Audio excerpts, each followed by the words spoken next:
संघर्ष योद्धा मनोज जरांगे पाटील चित्रपट आता अडचणीत सापडलाय। सेन्सॉर बोर्डाकडून चित्रपट प्रदर्शनाची तारीख बदलण्याच्या सूचना करण्यात आल्यात। आचारसंहितेचे कारण देत प्रदर्शनाची तारीख बदलण्यास सांगण्यात आले। चित्रपटाच्या टीमने मात्र सेन्सॉर बोर्डाकडून आपल्यावर अन्याय झाल्याची भावना व्यक्त केली। दरम्यान यावेळी चित्रपटाच्या टीमशी संवाद साधलाय आमचे प्रतिनिधी सचिन बडे यांनी। मनोज जरांगे पाटील यांच्या जीवनावर आधारित संघर्ष योद्धा मनोज जरांगे पाटील हा चित्रपट 26 एप्रिल रोजी प्रदर्शित होणार होता। मात्र आता या चित्रपटाच्या अडचणी वाढलेल्या आहेत, त्यामुळे हा चित्रपट 26 एप्रिल रोजी प्रदर्शित होणार नाहीये। यामागची काय कारणं आहेत, हा चित्रपट का संकटात सापडलाय, काय कारणं आहेत ते त्या टीमसोबतच जाणून घेऊयात। आपल्यासोबत या चित्रपटातील महत्त्वाची भूमिका साकारणारे रोहन पाटील आहेत, दिग्दर्शक आहेत, निर्माते आहेत, आपल्यासोबत रोहन आहेत। जाणून घेऊयात काय सांगाल, काय प्रॉब्लेम आला आहे की त्यामुळे हा चित्रपट प्रदर्शनापासून थोडा विलंब होतो त्याला? प्रथमतः लोकशाही मराठीचे आभार व्यक्त करतो। लोकशाही आमच्या सुखातही आहे, आमच्या दुःखातही बरोबर आहे।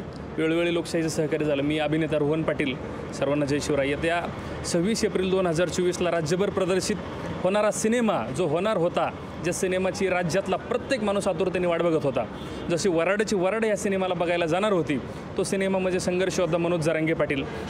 आपण जरांगे पाटील हे नाव गेल्या 8-10 महिन्यापासून वेगवेगळ्या माध्यमातून पाहिलं, पण जरांगे पाटलांना प्रत्येक वेळोवेळी संघर्ष करण्याची वेळ आली आणि आम्हाला वाटलं नव्हतं की त्यांच्या आयुष्यावर आम्ही सिनेमा केला आणि ह्या सिनेमाला सुद्धा संघर्ष होईल जो आम्हाला अपेक्षित नव्हता, तो आमच्या वाट्याला आला। हा सिनेमा सेन्सॉर बोर्डाने प्रदर्शनापासून ह्या तारखेला प्रदर्शन करू नका अशा गोष्टीपासून आम्हाला अडवलाय। हा सिनेमा तुम्ही पुढे ढकला, राज्यामध्ये इलेक्शन चालू असल्यामुळं हा सिनेमा तुम्हाला प्रदर्शित करता येणार नाही। पण मला सगळ्यांना सांगायचं, मी प्रथमतः सेन्सॉर बोर्ड असेल, इलेक्शन कमिशन असेल आणि आचारसंहिता असेल, या सगळ्यांचा सन्मान करतो। मी त्यांची गोष्ट पाळतो, त्यांनी जे आम्हाला गोष्ट सांगितली किंवा ज्या आदेश दिले त्या आदेशाचं स्वागत करतो।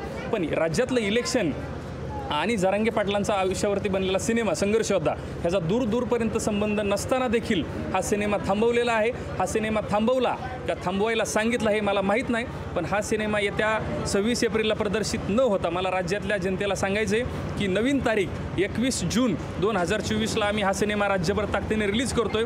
सचिन बडे, लोकशाही मराठी, छत्रपती संभाजीनगर।